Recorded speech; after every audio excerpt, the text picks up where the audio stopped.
અમરનાથ યાત્રા માટે ગુજરાતીઓ તૈયાર છે। આવતીકાલથી અમરનાથ યાત્રા શરૂ થાય છે અને આ યાત્રા માટે રાજ્યમાંથી 5000 લોકોએ રજીસ્ટ્રેશન કરાવ્યું છે। બાબા બર્ફાનીના દર્શન માટે અમદાવાદીઓ ઉત્સુક છે, તૈયાર છે। બાલતાલ અને પહેલગામ રૂટથી ગુફા માટે રવાના થશે। આતંકી હુમલા બાદના ડર વચ્ચે શ્રદ્ધાળુઓ અડગ છે। તેઓ કહી રહ્યા છે કે ડર તો લાગે છે, પણ દર્શન તો કરવા જ પડે।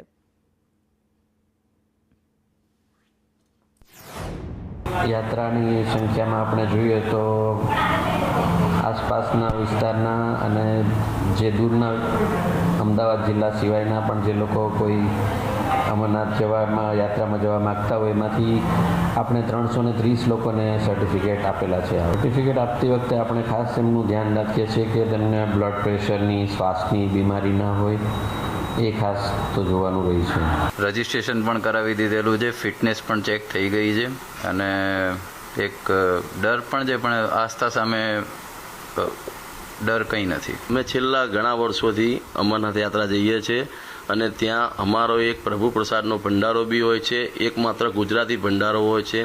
ત્યાં અમે એવા ઘણા યાત્રિકો આવે છે કે જે ગુજરાતી જમવાનું નથી મળતું, પણ એક આપણો એક પ્રભુ પ્રસાદનો ભંડારો હોય છે, એમાં ટોટલી ગુજરાતી મળે છે અને ગુજરાતીઓને જમીન એમ થાય છે કે હાશ અમને ગુજરાતી જમવાનું મળ્યું।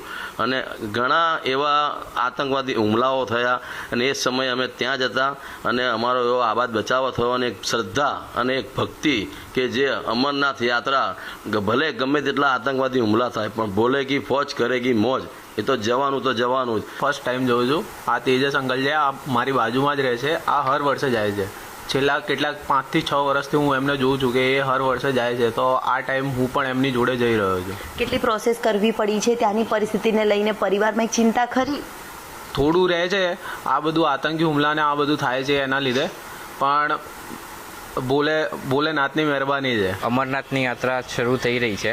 ભગવાનની ઉપર લોકોની આસ્થા છે અને લોકો જવાના છે। કોઈ આતંકી હુમલાથી બીવાનું નથી, કોઈ નથી બીવાનું। હર હર મહાદેવ। કેટલી જોડાયેલી છે आस्था बहुत जोड़ाई है भगवान साथे भक्तों की। कल से अमरनाथ यात्रा चालू होने जा रही है और बेशक वहाँ पे हमेशा ही हमले होते चले आए हैं। इस बार भी कुछ आशंकाएं होती है, लेकिन हमारी जो सरकार है उनके ऊपर हमें पूरा विश्वास